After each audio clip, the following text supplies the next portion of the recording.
most endurance athletes doing training by guessing. And in this week, I have tested my actual numbers. I had a very important week where I have done 3 crucial tests for any triathlete. I have done an FTP test on the bike, I have done a CSS test in the pool, and I have done a pacing test on the track.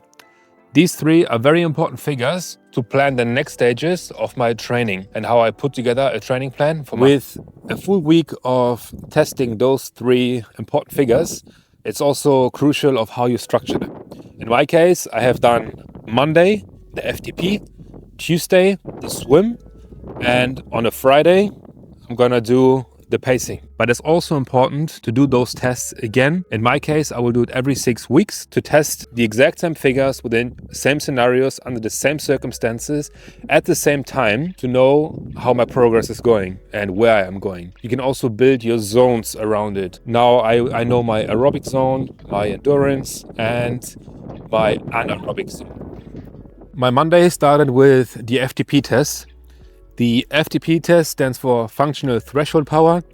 That is a test via Swift that I have done. Very simply structured. You have a 5-minute free ride, then you start with 120 watts, and every minute the system adds 20 watts to the training, and you do it until failure. And your FTP is the best 1-minute power output you can sustain. For example, I made it up to 380 watts. However, my FTP is at 348. This is because even though I got to 380 watts, my best 1-minute power output was 348 watts. And then the second test on Tuesday, the following day, was the swim test, the CSS, also known as critical swim speed. What that determines is my threshold speed that I can sustain for a longer period. Now, the way I scheduled that one was a 300 meter warm-up, just a freestyle swim. Then I did 4 times 50 meters build with a little bit more of an effort.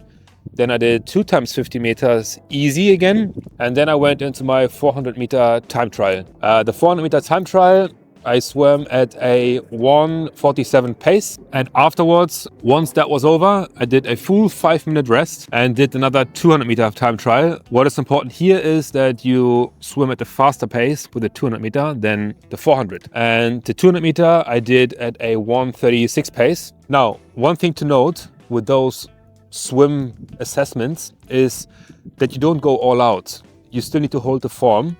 And the effort is around an 8.5 out of 10 for the 400 meters and a 9 out of 10 for the 200 meters. But keeping in mind that the form needs to be good and sustainable.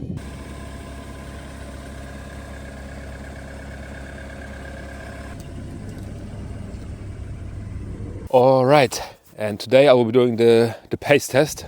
I'm now on the track. It is the first Christmas Day, the 25th of December. It is freezing cold. We've got -5 degrees. You can also see here on the track, it's still a little bit frozen. There's a slight layer of snow, but it's fine. It's not slippery. I've tested it, so that's all good. Today's workout, very simple again.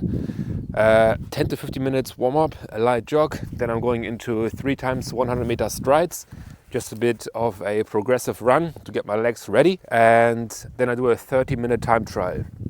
Now, you can also do a 60-minute time trial, but 30 minutes is also widely accepted to find the pace. The effort is going to be an 8.5 to 9 out of 10 with focus on the form and to find the sweet spot of my run, to not go all out, to not sprint, also not the last 5 minutes. It's not really about pace. It's about how I'm perceiving the run at a perceived effort level. Now, I still will be tracking my pace as well, just to make sure I'm keeping the same. But otherwise, this is to find out how I'm going to structure my running workouts for the next months. Let's get into it, because I'm super cold.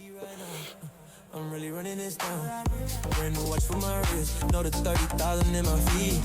Holding all in my lean. I don't take drugs no more. Baby mama tripping by the bitch. I'm just trying to take care of my kids. My dog, show my dogs. That's my dog. My dog. That's my dog. Show my dogs. That's my dog. My dog. Me and my dog. We on touring road. We on touring. Me and my dog. On touring road. That's my dogs. That's my dog. That's my dog. That's my dog. Show my dogs. That's my dog. My dog. Me and my dog.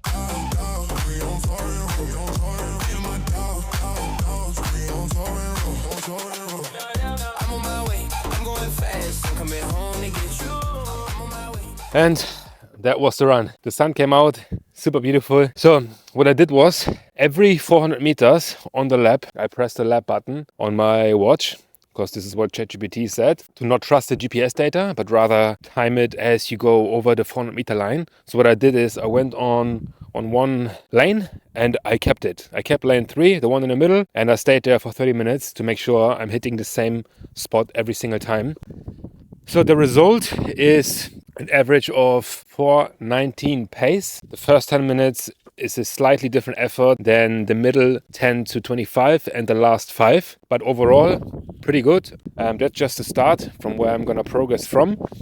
I'm going home now. I'm going to analyze a little bit the data and I will see you there. So to wrap this testing week up, I now have my final figures for all 3 workouts. In summary, on the bike, my FTP came out at 348 watts. In the pool, my CSS is 1 minute and 48 per 100 meters. And on the track, my pace is a 4:18 threshold pace. These 3 numbers will control now how hard I train, how I plan my training plan, and how easy my easy days are going to be. So over the next few weeks, I will build my plan around this data and retest in around 6 weeks again and see what actually improves. And if you'd like to see how these numbers turn into real workouts and preparing me for my next triathlon, make sure to subscribe because there is much more to come. I hope this video also teaches you a little bit about what to do first when putting a training plan together and what to do next. And with that being said, I hope to see you in the next video, and Merry Christmas and Happy New Year. Bye bye.